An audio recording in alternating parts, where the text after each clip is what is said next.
قال الله تبارك وتعالى في الكلام المجيد والفرقان الحميد والعاديات ضبحا فالموريات قدحا فالمغيرات صبحا فأثرن به نقعا فوسطن به جمعا إن الإنسان لربه لكنود وإنه على ذلك لشهيد وإنه لحب الخير لشديد أفلا يعلم إذا بعثر ما في القبور وحصل ما في الصدور إن ربهم بهم يومئذ لخبير صدق الله العظيم وصدق رسوله النبي الكريم الأمين قال الله تبارك وتعالى في شان حبيبه مخبرا وآمرا إن الله وملائكته يصلون على النبي يا أيها الذين آمنوا صلوا عليه وسلموا تسليما اللهم صل على سيدنا ومولانا محمد وعلى آل سيدنا ومولانا محمد مبارک وسلم وصلی علیہ. بعد الحمد و ثناء ہدیہ درود و سلام بحضور منبع نور شافع یوم النشور جان کائنات آنے کائنات عزت کائنات خلاصہ کائنات سید المرسلین خاتم النبیین احمد مجتبیٰ جناب محمد مصطفیٰ صلی اللہ تعالیٰ علیہ وآلہ وسلم کی بارگاہ ناز بارگاہ بے کس پناہ کے اندر پیش کرنے کے بعد میں نے ایک سورہ مبارکہ کی آیات آپ کے سامنے تلاوت کی ہیں. اللہ رب العزت کی توفیق سے آج سورۃ العادیات اس کا مفہوم سمجھنے کی کوشش کریں گے. یہ ایک بڑی منفرد صورت ہے. اسی اسلوب کے ساتھ قرآن مقدس کے اندر اور صورتیں بھی آئی ہیں جیسے والنازعات غرقا والناشطات، اسی طرح والصافات صفا، اسی طرح والمرسلات عرفا. اسی اسلوب کے ساتھ یہ قرآن پاک کی صورت والعادیات ضبحا فالموریات قدحا. اس صورت کے کانٹیکسٹ کو اگر آپ سمجھیں، جو عرب کے لوگ تھے they were not so much philosophical, they were not as much logical, they just kept on observing certain things. They were powerful in their observation. مشاہدے کی جو قوت تھی ان کے اندر وہ بڑی زیادہ تھی. اب قرآن مقدس نے یہ جو ایک سین ہمارے سامنے رکھا ہے آج کے کانٹیکسٹ میں دیکھیں تو it looks just like a trailer of a movie. جس طرح بگننگ میں ایک مووی کا ٹریلر ہوتا ہے and people are being attracted towards that movie. So same kind of trailer is being presented by Almighty Allah just to grab the attention of the Arabs. How عرب کے اندر جو والعادیات سب سے پہلے یہاں پر آپ دیکھیں قسم کا ذکر کیا گیا ہے اور عادیات سے مراد بعض مفسرین نے اونٹ لیے ہیں اور بعض مفسرین نے گھوڑے لیے ہیں. بٹ unanimously agreed upon جو فینامنا ہے جمہور مفسرین کی جو رائے ہے وہ یہ ہے کہ اس سے مراد ہارسز ہیں، گھوڑے. والعادیات ضبحا. اب آپ نقشہ دیکھیں کہ اللہ رب العزت چونکہ عرب لوگوں کے اندر they were very fond of sharing different stories of different battles of different other events اور ان کو گھوڑوں کے ساتھ ایک لگاؤ بھی تھا. اب Almighty Allah keeping in mind the mentality of the Arabs, that what kind of things in which they are interested, Almighty Allah started depicting the scene کہ قسم ہے والعادیات ضبحا، ان گھوڑوں کی جو اتنی تیز رفتاری کے ساتھ چلتے ہیں کہ وہ ہانپتے ہیں گیلپنگ، کہ ان کے سانسوں کی آواز آتی ہے. والعادیات ضبحا. اب نقشہ آپ کے سامنے آ گیا، گھوڑوں کی قسم کا ذکر فرمایا اور وہ تیزی کے ساتھ چل رہے ہیں. اتنا تیز چلتے ہیں جس طرح بندہ تیز چلتا ہے تو ہانپتا ہے، جب پوری قوت کے ساتھ جب بندہ چلتا ہے تو اس وقت آواز آتی ہے. تو ضبحا ہانپتے ہوئے تیزی کے ساتھ چلتے ہوئے گھوڑوں کی قسم. فالموریات قدحا. اور آگے فا کا ذکر کیا، واو کا ذکر نہیں کیا جس طرح قرآن پاک کے اندر والتین والزیتون. واو. That means a different scene is being depicted when the word wow comes. But here word fa. فالموریات قدحا. The scene is not different. The same kind of scene is going on. وہی گھوڑے فالموریات قدحا اتنی سپیڈ کے ساتھ چلتے ہیں کہ جب ان کے پاؤں کے ساتھ جو ہارس شو ہوتے ہیں، اردو کے اندر کہتے ہیں کھریاں لگی ہوتی ہیں، میٹل شوز جو لگائے جاتے ہیں، اور جب وہ پتھریلی جگہ پر ان کے پاؤں پڑتے ہیں قوت کے ساتھ تو سپارکنگ کریٹ ہوتی ہے، شعلے نکلتے ہیں. اللہ رب العزت ان شعلوں کی یعنی وہ والے گھوڑے کہ جن کے پاؤں سے لگے ہوئے جو ہارس شوز ہیں، جو کھریاں ہیں، جب وہ پتھریلی جگہ پر لگتی ہیں ان سے سپارک کریٹ ہوتے ہیں، ان کی قسم. فالمغیرات صبحا، اور پھر یہاں پر پھر فا ہے کہ وہی سین ہے. اب آپ سین سامنے رکھیں کہ گھوڑے تیزی سے چل رہے ہیں، ان کے منہ سے آواز نکل رہی ہے، ان کے پھر کیمرہ جو ہے وہ پاؤں کی طرف آیا اور ان کے پاؤں سے وہ جو کھریاں لگی ہوئی ہیں، ہارس شوز میٹل کی بنی ہوتی ہیں، اور ان سے سپارکنگ کریٹ ہو رہی ہے. فالمغیرات صبحا، اور پھر جب وہ صبح کے وقت غارت گری کے لیے نکلتے ہیں، غارت گری کرتے ہیں. کیا مطلب؟ اٹیک کرتے ہیں. when they attack on their enemies. ابھی صرف سادہ ترجمہ ہو رہا ہے. فالمغیرات صبحا، اب صبح کا وقت اور غارت گری کرنے کے لیے یہ گھوڑے نکلے. فاثرن بہ نقعا، اور پھر جب کسی ایسی جگہ پر چلتی ہیں ان کے پاؤں سے وہ دھول اٹھتی ہے، ڈسٹ ریز ہوتی ہے، اس کی قسم. فاثرن بہ نقعا فوسطن بہ جمعا، اور پھر اللہ رب العزت نے پھر فا کا ذکر کیا. سین سیم ہے. فوسطن بہ جمعا، کہ وہ جو لشکر ہے دشمن کا، وہ آپ دیکھیں نا کہ سامنے پہلے لشکر ہے. فوسطن بہ جمعا، یہ بغیر کسی خوف کے، بغیر کسی خطرے کے وہ اس دشمن کے جو مجمع ہے اس کے سینٹر میں آ جاتے ہیں. پہلے ادھر سے جا رہے ہیں اور دشمن سامنے ہے. فوسطنا، in the middle side, mid کے اندر جب یہ آ جاتے ہیں آپ دشمن. Now these horses are surrounded by every side by the enemies. اب آپ ان آیات کو دیکھیں، 5 قسمیں ہیں. Almighty Allah is saying that I swear by the better horses, right? Creating, galloping, producing sound. فالموریات قدحا، creating sparks from their shoe horses. فوسطنا بہ different. You can say oaths are being taken by Almighty Allah. یہاں پر کسی عبادت کا ذکر نہیں، یہاں پر توحید کا ذکر نہیں، یہاں پر نماز، حج، روزہ، کسی قسم کی کوئی تبلیغ نہیں ہے.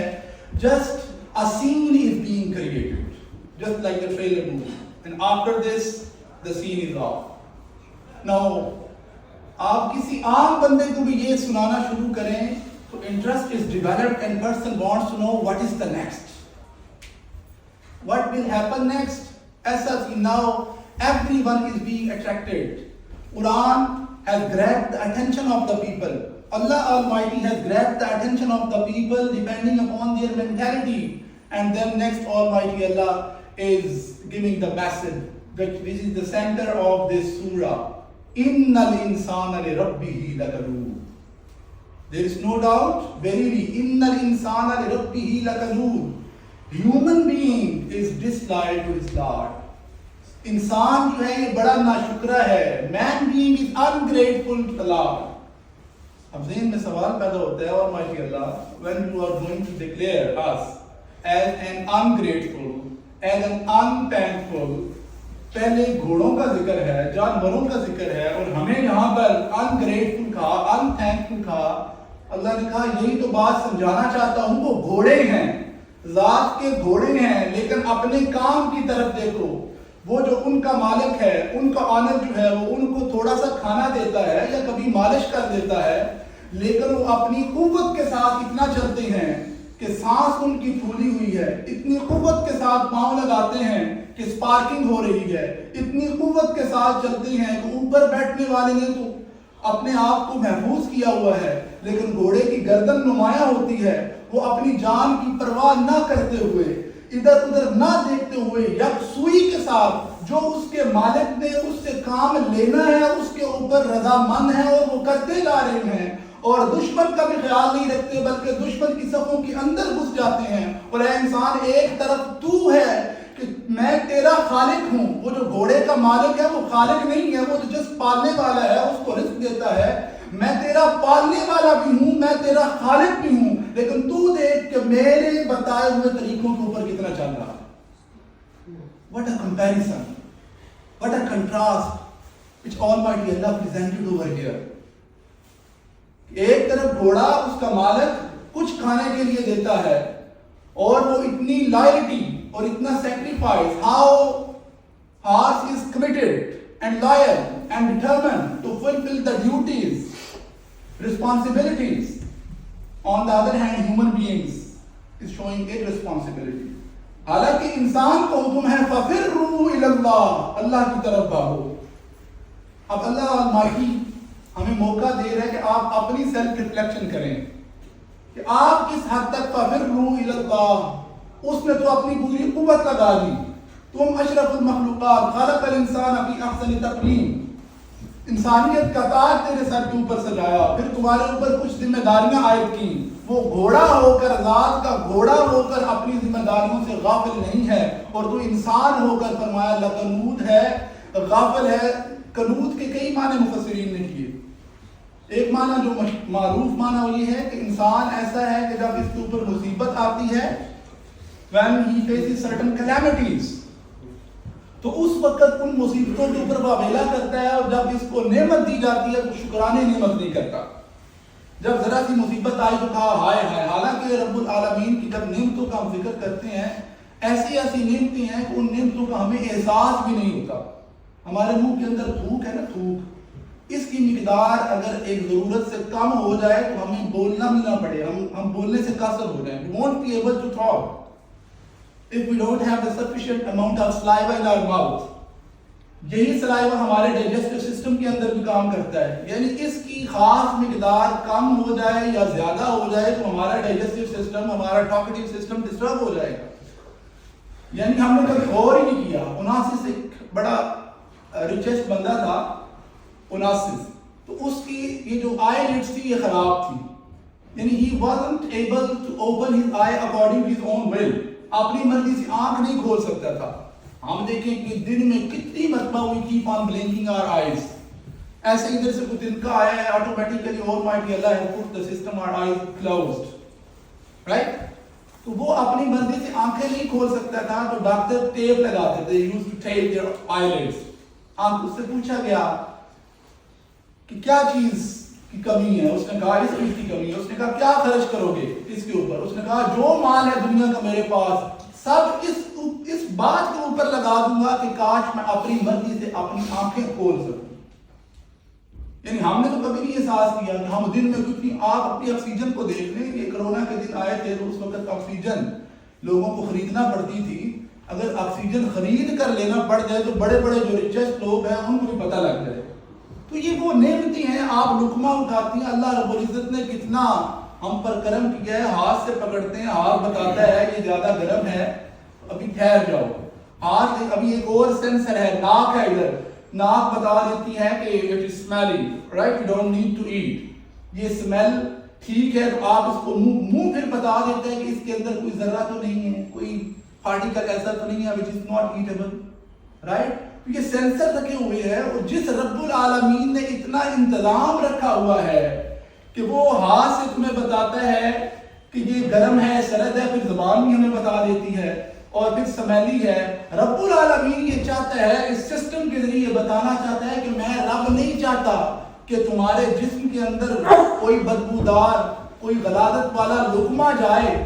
جو رب یہ چاہتا ہے کہ کوئی ظاہری طور پر غلاظت والا لقمہ ہمارے اندر نہ جائے, وہ رب کیسے چاہے گا کہ حرام کا لقمہ ہمارے اندر جائے, ہم جہنم کا ایندھن بن جائے.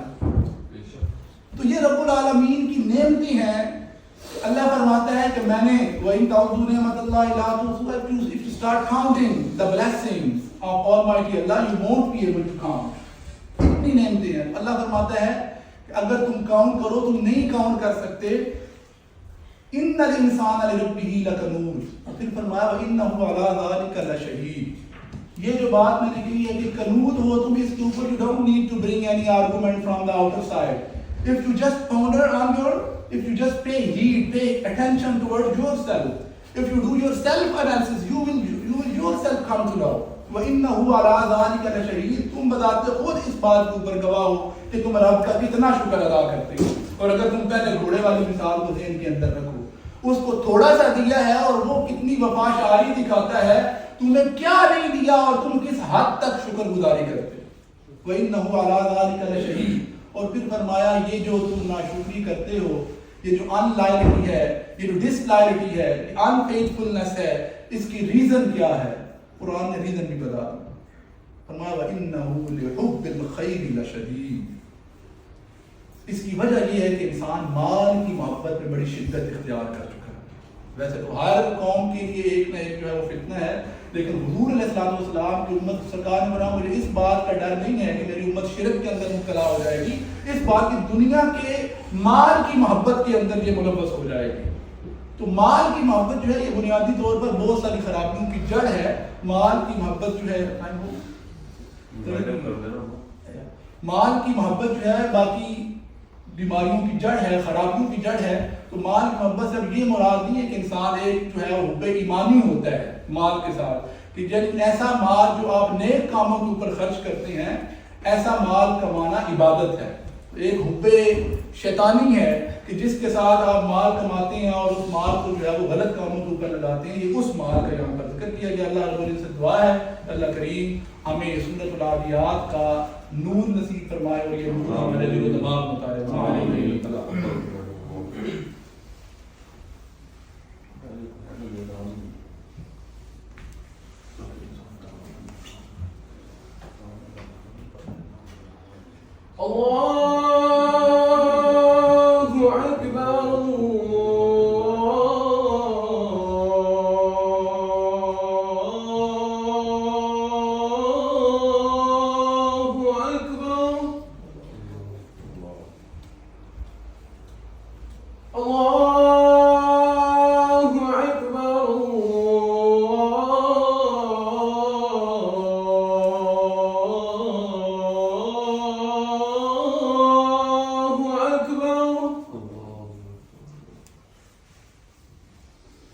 أشهد أن لا